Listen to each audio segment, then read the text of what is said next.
And I also talk about Krystic astrology, and Krystic astrology is just astrology without distortions in it. That's all it is. When I mean Krystic, I mean the divine truth or the organic truth, the original truth, however you want to classify it, but it's outside of distortion and manipulation and lies. So that's what Krystic astrology is. It's true sidereal, the living sky based on the truth and with no manipulation or lies built into it. So today we're going to talk about the celestial lineup for the coming week. Hi, Elizabeth. Hello, guys. Please do stick around. Tap on the screen to give some likes. Oh, I forgot to share. Hang on. Sharing is caring.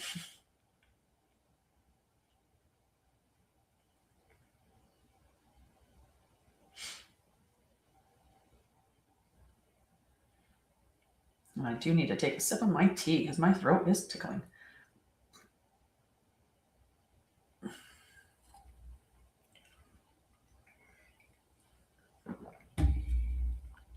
Nice. I can't believe I forgot to share out.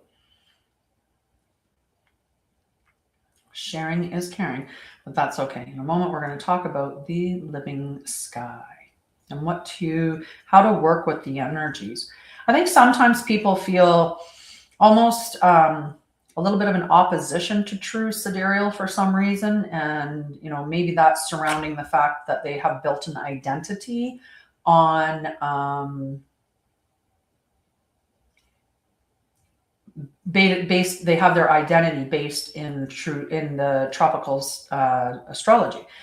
Case in what I'm trying to say is somebody may feel opposed to true sidereal because they are a Leo in tropical, or they really like the fact that they are say Scorpio or something like that. And knowing that when you check in true sidereal and look at what the sky was really doing, that's going to shift. But the Krystic astrology also is not looking at, it's not a personality thing, right? It does way more than just that. So what we're looking at is the living sky and how to work with the energies of the sky. If that's something that interests you, please stick around. And also, if you're checking this on the replay, make sure that you hit a like or comment. Hi, Linda. How are you, love? I hope that you're doing well. So let's talk about this sky. We are firmly in Capricorn season, and we have a very much, we have a stellium in Capricorn, because we have the Sun, Mercury, Mars, Venus, and also Pluto in Capricorn. So we have that stellium. We did have a little bit of a stellium in Pisces as well, but that's because Neptune, Saturn, and the moon were in Pisces on the 2nd. So we have Mercury in Capricorn until February 5th, and then it moves into Aquarius. So this Thursday, we have Venus in Capricorn until February 8th, when it then transits into Aquarius. And Mars will remain in Capricorn for a while, which is going to be sustaining that disciplined momentum, because that's the energy of Capricorn, right? It's big daddy energy is what I like to call it. The moon is going to transition through Leo, Virgo, and Libra over the course of this week from the 3rd until the 9th. And we are also in the waning phase following the full moon that just passed on February 1st. I need another sip. And I might have to go and grab my little shawl because it is a little cooler than I thought it was going to be in here today. So this week bridges structure and vision. So this is the final phase of Capricorn, of that concentrated, I didn't want to say the word, concentrated Capricorn energy. There we go. The concentrated Capricorn energy. We just have a little bit more of Capricorn season. And then the field begins to turn towards the Aquarius energy. And Capricorn at this stage is no longer asking for effort. It's wanting you to assess what you've already done. So what have you built over the weeks of Capricorn season? Because it began on, I think it was on December 19th, 20th. Let me see. Capricorn on January 19th. So it moved on the 19th of January into Capricorn season. And that whole season has been about strong, like building strong foundations, the structures, about discipline, aligning with your truth. But at this time, it's not. I just want you to assess all of those things that you've done, right? What have you built over the past weeks? This is now revealing its truth through lived experience. So it's going to be asking you through the course of this week to reflect on some things. So what structures feel stable and supportive? And these structures don't have to be just physical. It could be friends, like support groups, things like that. What feels heavy, rigid, or overly restrictive? Those things need to be addressed as well. And then where did discipline restore peace and where did it become control? Because discipline is devotion to your highest path. It's devotion to your highest timeline. It's devotion to your highest self, right? That's what discipline is. Discipline is saying, I have this goal, or I have this thing that I want to achieve, or I have this vision of who I am. And in order for me to get there, what do I need to do in the steps that I need to take? And then I'm going to be devoted to that path that would lay before me to get there. So if I wanted, I started a nonprofit and I want this nonprofit to be very successful, there has to be a roadmap for that nonprofit to be successful. There has to be things that you do every day, or that you do at least consistently, in order to grow that, or to create what it is that you're attempting to create, right? You have to have devotion, and discipline is that devotion. So Capricorn is teaching that true structure creates from freedom. When we create from that rigid structure, like that really rigid space, we're not opening ourselves up to receiving, or not opening ourselves up to that energy of flow, right? Which we need to be in flow to have that flow movement. So this week continues that honest evaluation without judgment. It's just assess it. Is it working? Is it not working? Is it heavy? Is it light? Is it, ask yourself the questions. And if it's not in alignment, just let it go. What did you learn from it? How did it, what purpose? Like, you don't even have to get into too much of that.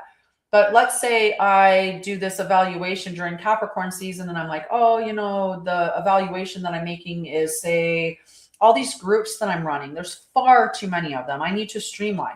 It's not about looking at, oh my God, I wasted my time, or it was such a lame thing that I made these and I never ended up using them, or I didn't use them, or they didn't, whatever my expectations, or the reason why I created what I was hoping to achieve through that.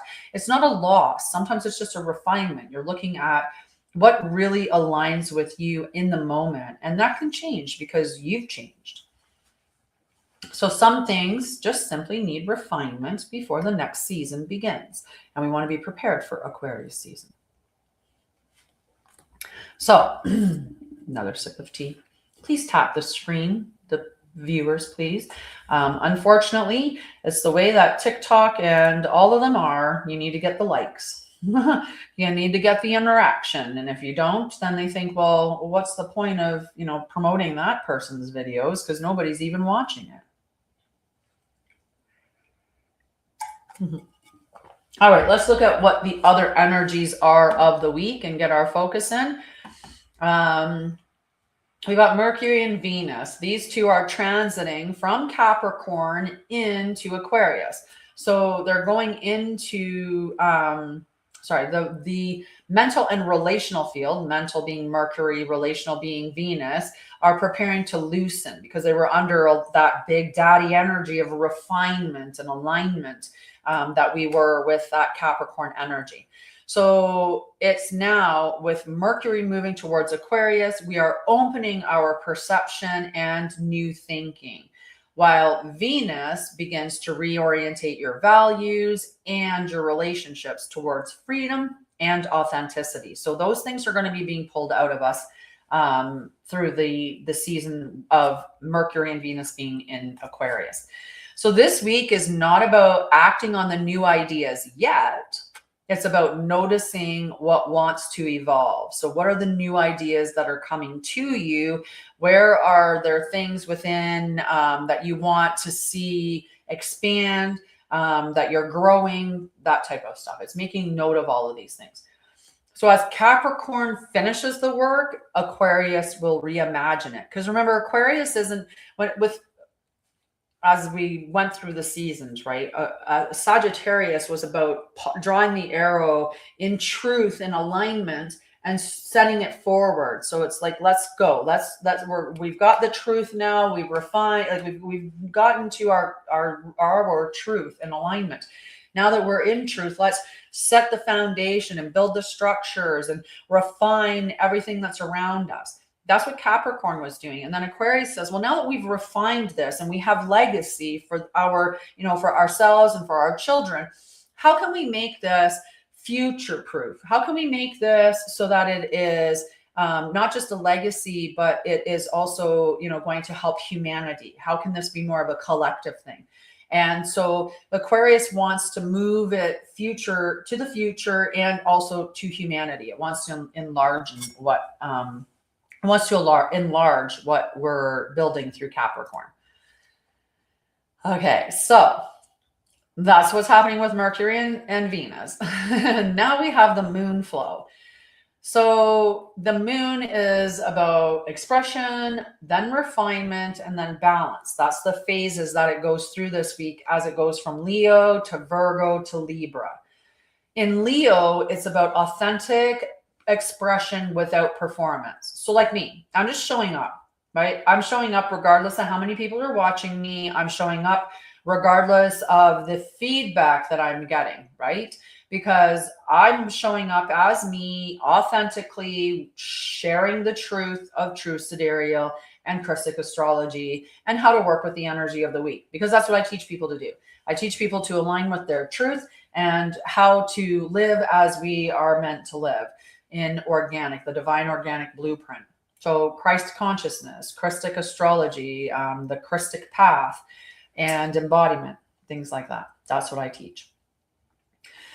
Virgo moon, that is where it's refinement. So we're going to look at our lives and the environment around us, and we're going to say, okay, what am I doing that is working for me? What am I doing that's not working for me? Where do I have routines and habits that aren't working? They're not in devotion, or they're just not aligned anymore. Then there's the nervous system regulation. It's about that capacity to hold more, or aligning ourselves, and practical adjustments. So that's what what Virgo is asking of us. Then we have our Libra moon, and the Libra moon is about relational balance, fairness, and energetic reciprocity. So these are the energies that we're moving through. If we work with them, we grow and evolve, and we continue to do that and evolve in our enlightenment. If we choose to just, continue in our cycles, like that's the difference between spinning in a circle and not evolving and not growing your soul and just seeing the same patterns, the same life, the same day over and over again. That's is wise. There's no change. You're not making change to what you're doing. You're not making change to your routines. You're not making a change to your habits. A lot of us will go and learn information. We might even go and seek out therapy. We might go and take some courses on trauma or shadow work or on a whole host of things. It's the lived part of it that makes it real, right? Otherwise, it's just information. It doesn't even become knowledge or wisdom. Like, it's not applied until you actually do something with it. So if you take a trauma course and you're given breath work, for example, as a daily practice, and you don't do that breath work as a daily practice, then you're not integrating, you're not embodying, you're skipping that part. And we need to do that. A lot of spiritual teachers will be out there all talking about killing your ego and ego dissolution, ego death, all these fancy words, and how we're supposed to kill our egos. No, you're not. And there's so many that talk about transcendence and transcending the physical body until you're nothing but a spirit and energy, and all these concepts around the dimensions and things like that. We are not meant to become so spiritual that we are not embodied. We came here to have a physical experience in the third dimension, which is a physical realm. So we will stay physical. It's important to bring our spirit into the physical, to live as we're meant to live, to embody the truth. That's how we change the world. So how do we work with the energy of this week so that it helps us, instead of spiraling in a circle, it helps us spiral in an evolution, getting higher and higher? So this week is not asking you to initiate, declare, or pivot suddenly. It's asking you to finish cleanly. We work with this week by slowing the impulse to change and turning instead towards assessment. So remember, we're just assessing this week. We're not making big changes. So the actions, or supportive actions, include reviewing commitments honestly and asking whether they match your current capacity. Your nervous system determines your capacity. So if you have a company, let's say, and you are, launching a product or a service or something like that, you can test where your nervous system capacity is when you're doing your pricing, right? If I say to myself, oh, I'm launching this new program and I'm going to charge $2,000 for it, and all of a sudden I feel there's something in me that's afraid of that money, that's afraid of that size of money, or that doesn't see that that's a reciprocating thing from the field that I'm working with. There's something there, right? And that's a nervous system adjustment. My nervous system has to be soothed. I have to understand what it is that is working against me there, what it is that my fear is or my trauma is, and work through that. And that's by that nervous system, right? Restoring soothing and regulation within the nervous system.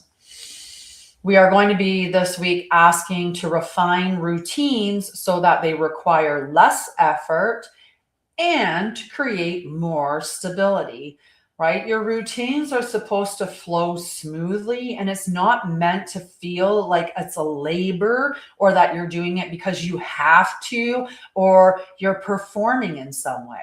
It should be aligned. Hi, love. How are you? You watched my live for 100 minutes. Man, that's awesome. I think that's awesome. All right. So we're going to be refining our routines so they require less effort and more stability. We're going to be adjusting our boundaries that have become porous or over rigid. And both of those things, it's important to make the assessment of. Noticing as well new ideas, insights, or impulses. And again, this is without acting on them. So you can have that flash. Like I had an idea of a course that I want to teach, but I've already put myself in a timeout for any new creation. So there's no creating right now. Would you mind tapping on the screen a little bit, my love? So noticing those new ideas, insights, or impulses without acting on them yet. This is a week for observation rather than execution. You're going to let Capricorn show you what has truly stabilized during Capricorn season, not what you hope will stabilize later. It's showing you the truth right now. And if restlessness arises during this phase, do not interpret it as a signal to move. It is just information. Something is preparing to change, but it is not ready to be acted on yet. Use the waning lunar cycle as a phase to simplify rather than add, to correct small misalignments, and to release commitments that drain energy without producing coherence, right? So we want to get rid of all of that stuff that's weighing us down, that's tying us to, say, timelines or energies that we're not meant to stay tied to. right? So allow yourself to release the things that are not in alignment with you. This week is about finishing well. Completion is what makes the next season clean. Aquarius arrives soon. Let me see on the actual date of that.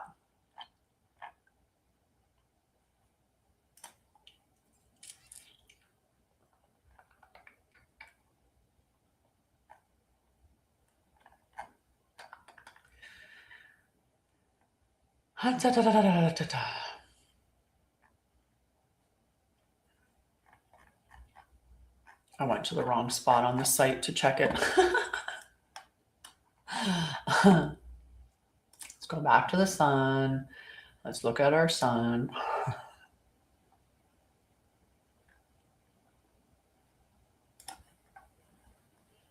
I have an actual grid with everything written on it, but I didn't want to grab it out. All right.